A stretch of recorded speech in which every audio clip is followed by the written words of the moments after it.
Welcome, Year Six. Welcome to a new and exciting week of learning with your in English. We're going to carry on with last week's work around the non-chronological report. We're going to carry on the next page this time, and our focus is going to be on the Great Barrier Reef. So it's still going to be about Australia. It's just sort of moving away from the history of it, and it's all going to be about the Great Barrier Reef. We're going to be using our retrieval practice on this book again, chapter 1 this time, because we did the introduction last week, all about how the Great Barrier Reef sort of came to and what it is, I suppose. So for those of you who are not too sure, or actually, yeah, let's do that first. Those of you who are not too sure about the Great Barrier Reef, it's sort of a huge expanse of rock almost underneath the sea here on the east coast of Australia.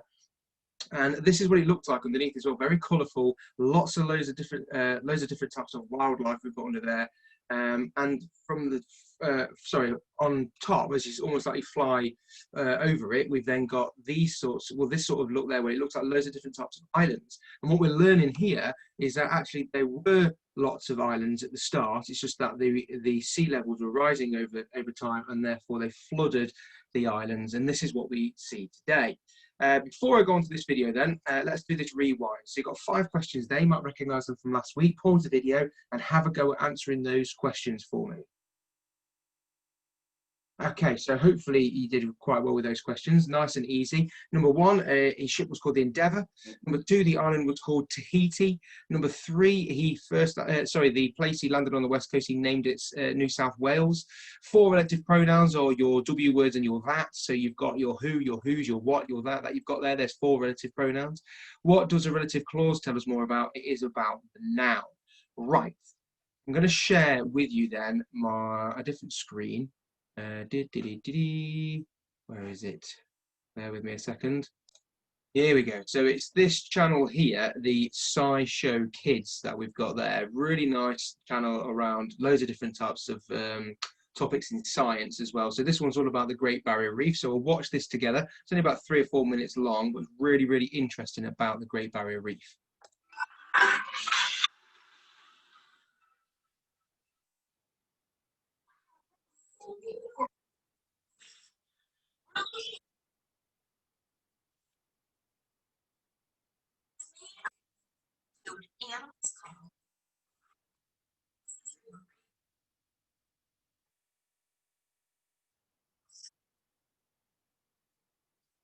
These parts of the picture. Your white space.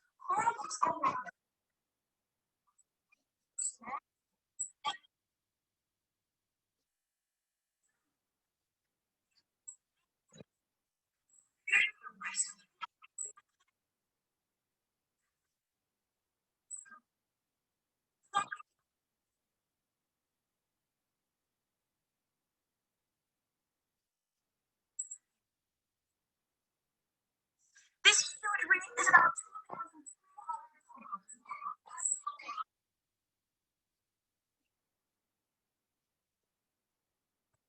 Right, that's ridiculous. So the size of it then is around 1,400 miles long, something like that, which is around double Great Britain. That's how long this is, which is why it's going to take you almost 24 hours, a whole day and a night, to drive it if you were to. It's like driving from the really south, like sort of Cornwall, all the way up to Scotland, right at the tip of Scotland, turning around and coming all the way back again. That's how long the Great Barrier Reef actually is.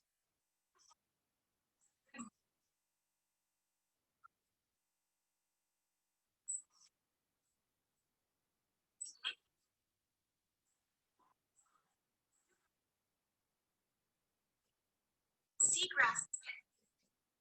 Like these gentle tracks.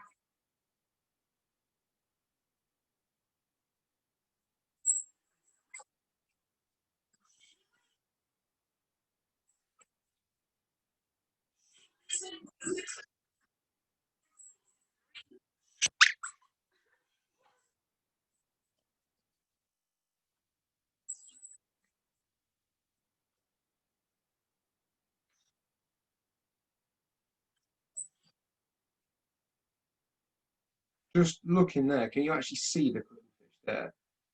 Other than that bit, which I think is its eye, it is basically blended into its surroundings so much. It's just like a master of disguise. I think, looking at it, that is all of this bit here. You just wouldn't realise, would you, there's actually a fish there. How amazing is that? That is the perfect.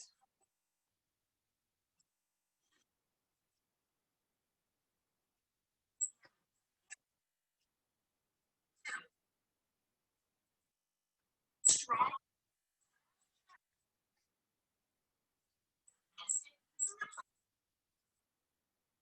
is changing, and that is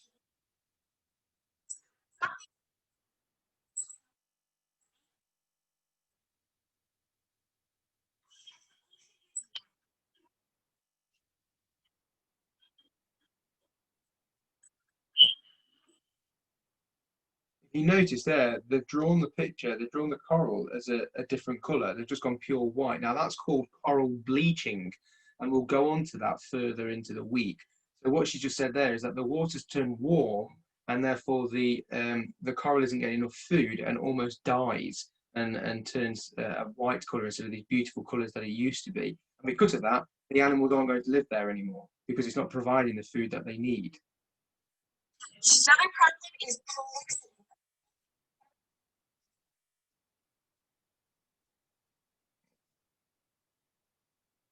Right, I'm going to pause the video there because she just go on a bit about the pollution around it, and I totally agree with what she's saying, but it's just going a bit off topic to what we want to write about.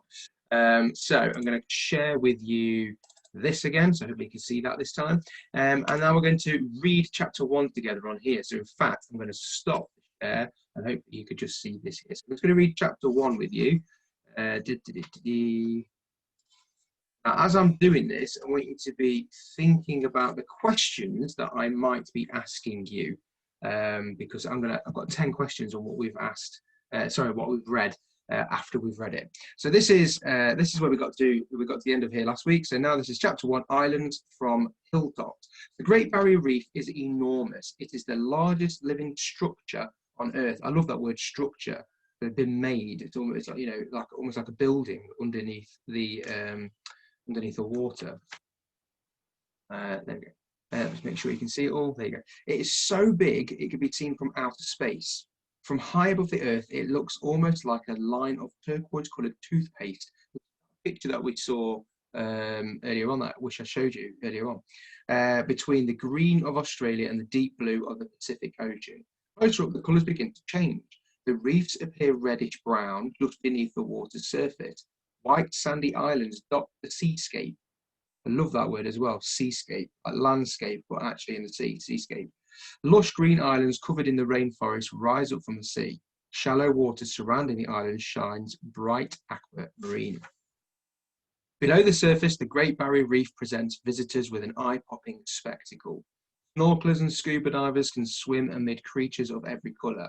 Amid, meaning with, can swim with creatures of every colour. Orange and white striped lionfish, purple crabs, schools of pink antheafish, blue and black surgeonfish wriggling their bright yellow tails to glide through the water. There are walls of coral in the reds and pinks, giant clams with gaping multicoloured mouths, and I'll never say this word, anemones. I sound like Finding Nemo, don't I? With green tentacles. Great Barrier Reef is not one giant coral reef. It is a system of 3,000 individual reefs. So it's not one bed of rock going along the whole floor of the ocean. It's 3,000 lumps of rock to create this system of reefs. More than 1,400 miles long, it is the largest coral reef system in the world. It's not the only one, it's the biggest one. Longer than the distance between Seattle and San Diego. Now that means nothing to us because we don't live in America. So the way I think of it is it's double Great Britain. About 10% of the world's coral reefs are contained in the Great Barrier Reef. Now, this map here, if I get that center for you, you can see all the sorts of black dots. They're the different types of reefs, sorry, the different places where you can see reef. Now, if you notice, this is the center of the world, isn't it? Now, if you've remembered back to last week's geography, what is that line that goes all the way around the world? What is the line above it? What is the line below it called? And what do we call that sort of belt all the way across there? So I remember the line being the equator, the top line being the Tropic of Cancer, then we've got the Tropic of Capricorn, and then the sort of thick belt running along the middle is the tropics. And if you notice, the coral reefs seem to go in line with all the tropics. From the Caribbean Sea to the Indian Ocean, wherever the water is warm, clear and shallow and the sun shines bright, coral reefs exist. Well, that makes sense now, doesn't it? Because a warm sea is where the tropics are going to be. The largest area of coral reefs is in the waters surrounding Indonesia, Philippines and Southeast Asia. So that's where the largest amount of them all are, so around here. But remember, the largest one is over here near Australia. The world's second longest coral reef lies between northeast Africa and the Arabian Peninsula. Now, why is it told us about the second longest one? Because we know the first one is in Australia. Florida, in the Red Sea, there we go. Florida Reef, the only coral reef in the continental United States. So here's North America. Florida is this bit poking down here. Stretches 220 miles long. 220 miles along the Florida Keys. It is protected as an underwater state park, the first of its kind in the United States. That means that it's almost like, how do you explain the protected? So it's that you can't do anything there without without permission from anybody there, because America they hold it in the utmost respect, so it's protected under their law. The Great Barrier Reef gets its name because it forms a sort of barrier blocking the open ocean from the shore. It protects the mainland from storms and powerful ocean waves. There are more than 600 islands in the Great Barrier Reef. If you include the islands in the Torres Strait, the body of water between Australia and Papua New Guinea, we learned about that last week because that's where they thought that the Aborigines came from. They went across that sort of strip of land and then it became flooded. It's closer to 1,000. A few thousand years ago, some of these islands weren't islands at all. They were actually limestone hills on the mainland. How is this possible? It's because about 100,000 years ago, the world grew colder. Now, some of you might know this era to be the Ice Age. This is 100,000 years ago, we had an Ice Age. Much of the water on Earth's surface became ice. Glaciers and ice caps grew larger. As more water in the oceans froze, the sea level dropped by more than 400 feet. In Australia, coral reefs that had been underwater were now above the surface. So they became these sorts of limestone hills above the surface. So this just gives you a bit of information about the Ice Age. I'm not going to read that. There's no questions on this bit here, but it's quite an interesting read there for you. So you can pause the video and read that. And then we've got, once the coral reefs were above the water, they began to die and became hard. After many years, sun, wind and rain turned these dead reefs into limestone hills. Mud and sediment washed up and over them. Eventually, plants and trees began to grow. Animals moved in. What was once a coral reef now was a new grassy landscape.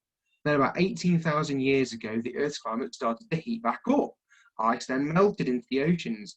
For the next 12,000 years, sea level rose about half an inch every year. So this is during the Ice Age. So the sea level's a lot lower now because most of the water is frozen on the Earth. Then we thaw the Ice Age out and all the water then, the sea level then rises. So all these limestone hills now are now underwater. I wonder what's going to happen to this land that is now underwater. What might it become? Over time, the ocean swallowed up the land and covered up most of the limestone hills. Today, the tops of those old limestone hills are surrounded by water. They are among the islands we see in the Great Barrier Reef today. Many of these islands are surrounded by coral reefs. Today, on some islands, there are popular tourist destinations.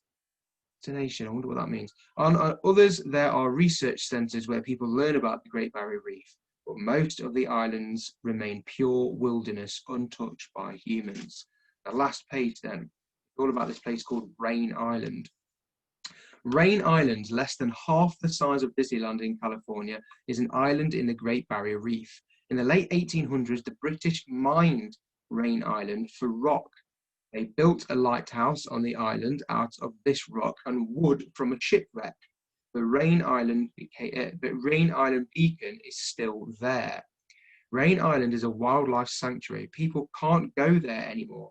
It is a nesting ground for many species or types of birds. Rain Island is also one of the largest and most important nesting grounds in the world for green sea turtles. More than 40,000 sea turtles lay their eggs on Rain Island in a typical nesting season. So that's the end of that chapter. We'll move on to this later on in the week as well. And then if I just share my screen again, the share screen, go on, there we go. These are your questions about what we've just read here. So you've got questions 1 to 10, so you can just pause the video so you can answer those questions and then answer them and then post them on Class Dojo's portfolios so we can mark them. Good luck, Year 6, and I shall see you tomorrow.